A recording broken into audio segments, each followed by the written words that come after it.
Tanto l'ultima volta abbiamo ragionato di Europa e del Brexit, oggi cambiamo a reino, vediamo adesso il BRICS.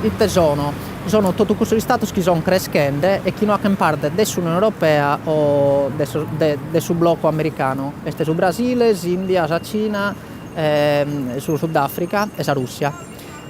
Ite dimandano più rappresentanza all'interno delle istituzioni mondiali che contano, sul Fondo Monetario Internazionale e la Banca Mondiale, e per questo motivo, non essendo correttamente rappresentato, hanno deciso di che una banca conti solo.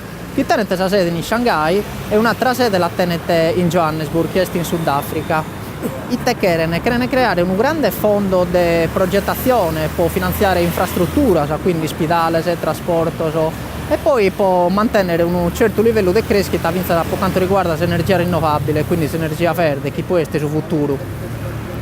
La storia è andata a Gai, praticamente non essendo rappresentato, anche rifiuto questo Stato, anche rifiuto una rappresentanza tutto il solo, che non vuole attaccare la guerra sul Fondo Monetario Internazionale, ma semplicemente tenere una rappresentanza e una forza che meritano.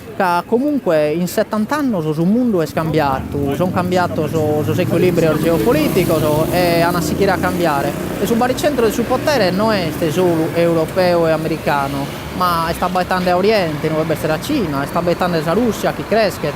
E poi comunque i BRICS che banchi solo sono aperti a tenere vinza a altri investitori che sono stati ovviamente e che hanno essere sicuramente in futuro su Messico, su Corea del Sud, Indonesia e la Turchia.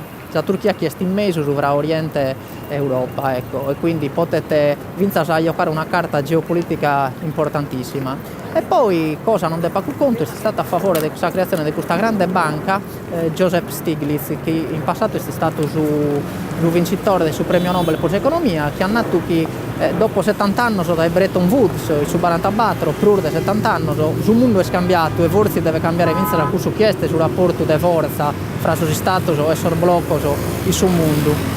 I BRICS rappresentano il 40% della popolazione mondiale e su 25% su tutta la ricchezza che è prodotta all'interno del suo mondo. Quindi hanno narrare esistoro custardie che hanno sono riunite in India, in Doha, e hanno narrare sicuramente in futuro, quando vincerà a Bellabello, vincerà Europa e gli americani hanno a comprendere che è il caso di dare a scurto, metta a prur de oggi. Grazie, Maurizio Carta, Londra.